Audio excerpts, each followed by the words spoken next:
Assalamualaikum warahmatullahi wabarakatuh. Salam jumpa kembali teman-teman. Salam macul. Oke, di video kali ini saya akan berbagi pengalaman cara menanam buncis dari tanam sampai panen ya teman-teman, dari perawatan dan juga penyepraian. Oke, langsung saja kita pilih benihnya adalah dari Tresna teman-teman, panah merah. Buncis ini sangat unggul teman-teman, bisa dipanen antara usia 45 ST sampai 50 HST ya teman-teman. Ini juga sangat bagus di dataran menengah juga sampai tinggi. Oke, ini dia benihnya teman-teman, sudah saya siapkan. Dan kemudian untuk perlakuan benih saya menggunakan Primadan 3GR teman-teman. Ini untuk menghindari dari hama pencuri biji-bijian dan juga berbagai macam yang lainnya teman-teman. Nah, untuk aplikasinya saya kasih air sedikit teman-teman agar nanti bisa menempel di biji buncisnya tersebut. Oke, kemudian kita goyang-goyang teman-teman agar sedikit larut ini. Nah, kemudian kita masukkan benih buncisnya teman-teman. Nah, seperti ini. Kemudian kita aduk agar primadanya bisa tercampur dengan baik teman-teman. Dan untuk selanjutnya, sebelumnya kita sudah kasih pupuk kohe teman-teman di lubang tanamnya. Kemudian kita uruk menggunakan tanah seperti ini. Nah, kemudian kita lubangi menggunakan jari sedalam kurang lebih 3 cm ya teman-teman. Nah, kemudian kita masukkan benih ke dalam lubang tersebut sebanyak 3 biji, kurang lebihnya 3 biji ya teman-teman, agar nanti ketika ada yang mati 1 tinggal 2 atau mati 2 tinggal 1 seperti itu. Oke, selanjutnya sama teman-teman, kita masukkan benihnya ke dalam lubang seperti ini. Nah, mudah kan teman-teman. Nah, 10 hari AST penampungan seperti ini teman-teman. Waktunya kita kasih nutrisi. Nah, untuk nutrisinya sendiri kita berikan NPK 16-11 teman-teman, sebanyak 1 gelas ali-ali, atau kalau ditimbang kurang lebih 2 on lah teman-teman. Kemudian juga kita kasih Ultradap karena masa pertumbuhan sangat membutuhkan sekali yang namanya unsur fosfat dan juga nitrogen teman-teman. Jadi kita kasih Ultradap sebanyak 2 sendok karena ini masih taman, masih baby atau masih bayi, jangan terlalu banyak, takutnya over teman-teman. Jadi kita kasih 2 sendok dan juga 1 gelas NPK 16-11 teman-teman. Untuk ukuran jerigen 20 liter. Oke, kita tuang teman-teman.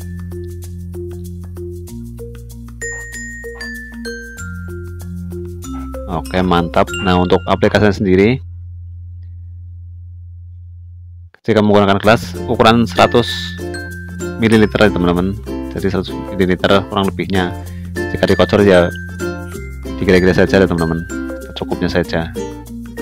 Menggunakan corong seperti ini itu secukupnya saja. Usahakan jangan sampai terkena daun ya teman-teman, takutnya daunnya kosong. Jadi kena batang boleh tapi jangan sampai terkena daun karena NPK biasanya kosong.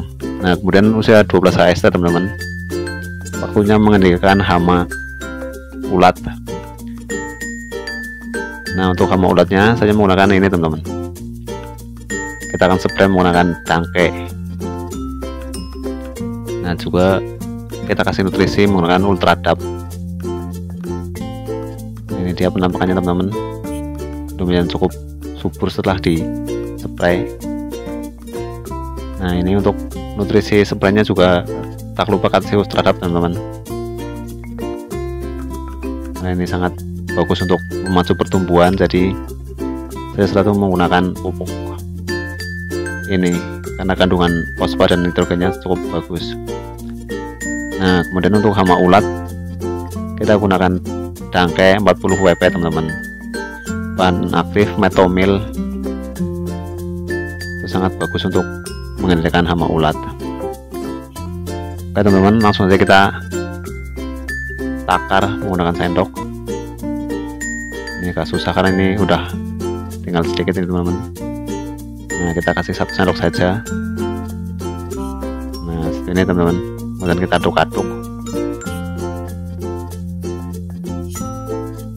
Nah, saya aduk secara terpisah teman-teman, tidak langsung saja campur dengan ultradap, takutnya terjadi saling penekanan, jadi kita masing-masing mengaduknya.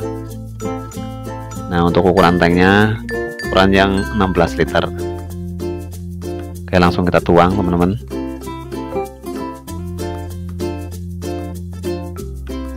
Oke, mantap.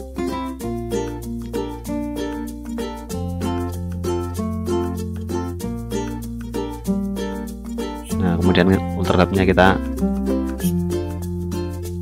masukkan juga teman-teman.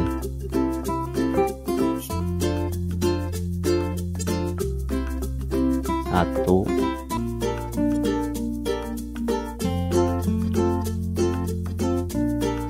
dua. Nah, seperti ini teman-teman. Kita kasih 2 sendok saja karena ini masih muda, jadi takut over, jadi kita kasih sedikit-sedikit dulu saja teman-teman. Oke, mantap. Kita tuang ke tank ukuran 16 liter.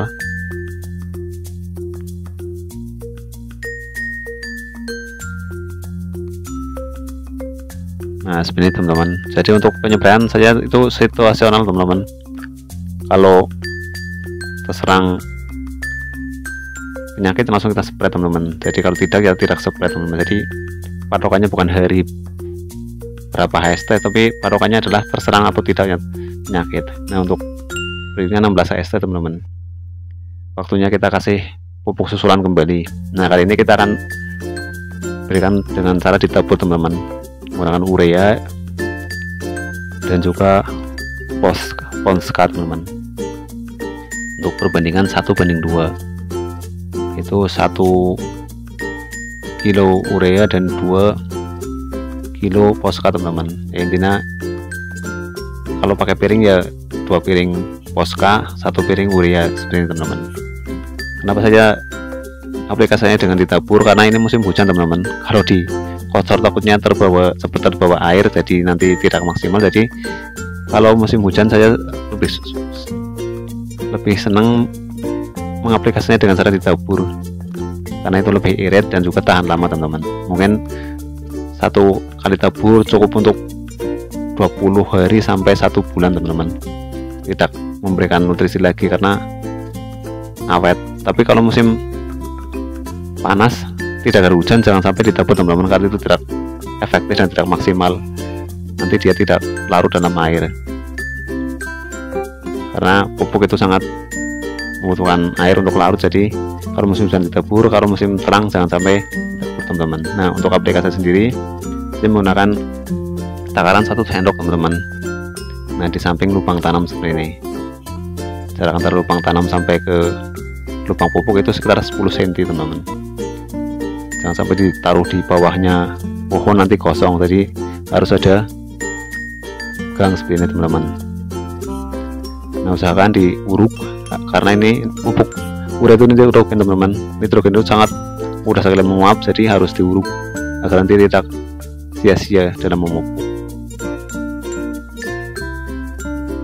Nah, kemudian 30 HST. Setelah umur 30 HST, tanaman buncis sudah mulai berbunga teman-teman. Nah, seperti ini kondisinya. Sebagian sudah ada yang berbunga. Jadi untuk memaksimalkannya saya akan menyepray menggunakan bahan kalium dan juga fosfat teman-teman, karena fase pembungaan itu sangat membutuhkan sekali kalium dan juga fosfat, terutama kalium teman-teman. Dan untuk mencegah hama dan penyakit kita menggunakan Apasel teman-teman, Banatif Abamectin. Langsung saja kita eksekusi teman-teman. Nah, untuk MKP nya kita gunakan sebanyak 3 sendok teman-teman. Nah, kita aduk-aduk seperti ini. Kita aduk dengan cara terpisah, tidak dicampur dengan insek teman-teman, takut terjadi sering makanan, jadi kita pisah-pisah teman-teman. Nah, ini Apasel Banatif Abamectin, kodenya EC teman-teman. Kalau kode EC itu harus dikocok dulu teman-teman, karena takut ada bahan-bahan yang mengendap, jadi nanti tidak maksimal, harus dikocok. Itu kalau insect menggunakan kode EC. Oke, untuk takarannya sendiri dosisnya kita menggunakan kurang lebih 15 ml ya teman-teman. Nah seperti ini.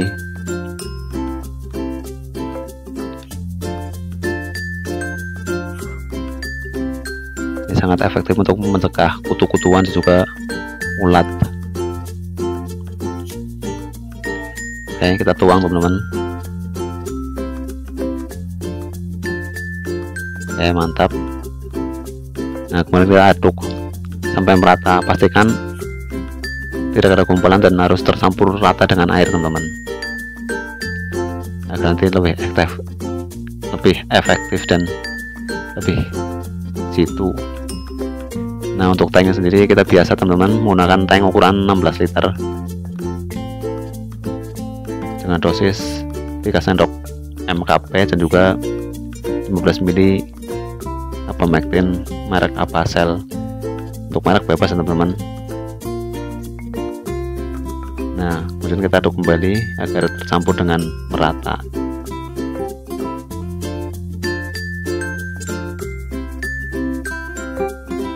Nah kita uplek-uplekan di sini teman-teman di dalam tank agar sempurna. Kayak mantap. Nah kemudian kita spray teman-teman. Nah seperti biasa pastikan semua bagian daun dan juga batang terspray teman-teman, agar tidak ada hama yang menyelinap. Nah ini umur 40 HST teman-teman, kondisinya seperti ini, sudah berbuah. Nah di sebagian buahnya sudah ada yang lumayan gede teman-teman. Nah ini dia kondisinya seperti ini. Misalkan di pruning ya teman-teman, agar nanti buahnya bagus terkena sinar matahari. Tapi pruning juga jangan terlalu banyak daunnya yang dibuang teman-teman. Nanti kalau terlalu banyak itu biasanya buahnya kaku teman-teman. Jadi ya sebagian saja, jangan terlalu banyak dan juga jangan terlalu rimbun, agar dispray juga mudah. Nutrisinya juga fokus ke buah, tidak ke daun teman-teman. Nah ini saat berbuah seperti ini itu rawan sekali terkena ulat teman-teman. Ulat buah itu kita gunakan Sagripet teman-teman. Ini dia, ini bahan terkerjanya ada 2. Ini cara kerjanya ada 2 teman-teman. Nah ini yang terkena ulat ke dalam itu sangat sulit sekali, jadi harus menggunakan yang sistemik dan juga kontak teman-teman. Nah ini dia Sagripet itu sudah dua-duanya tercukupi cara kerjanya teman-teman. Ini dosisnya di sini teman-teman, keterangannya. Kita akan menggunakan 1 sendok saja teman-teman. Nah untuk interval sendiri tergantung serangannya teman-teman. Kalau serangannya meningkat dan sangat banyak tuh bisa 3 hari sekali atau 5 hari sekali teman-teman. Dan juga dosisnya juga sama. Kalau sudah begitu parah bisa menggunakan ditambahkan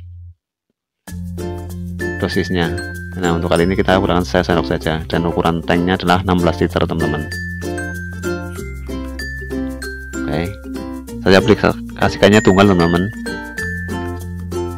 karena ini kemarin terjadi serangan yang sangat lumayan banyak, jadi kita fokus saja untuk penyepray ulat teman-teman. Oke, langsung saja kita spray teman-teman seperti biasa. Semua bagian harus terkena insect agar tidak ada yang menyelinap di bagian-bagian daun teman-teman.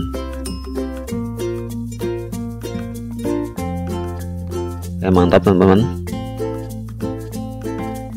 Nah usia 45 HST 45 HST punca stresnya itu sudah siap panen teman-teman.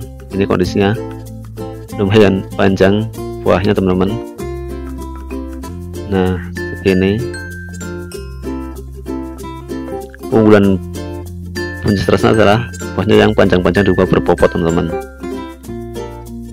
Jadi sangat bagus untuk dijual karena ini sangat berbobot sekali teman-teman, juga panjang-panjang buahnya.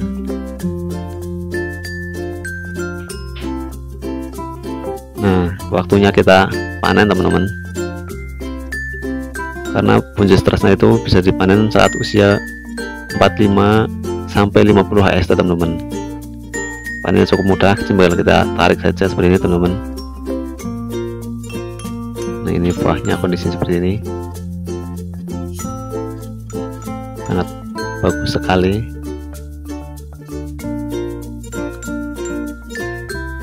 Oke, kita panen teman-teman sampai selesai. Kayak mantap teman-teman.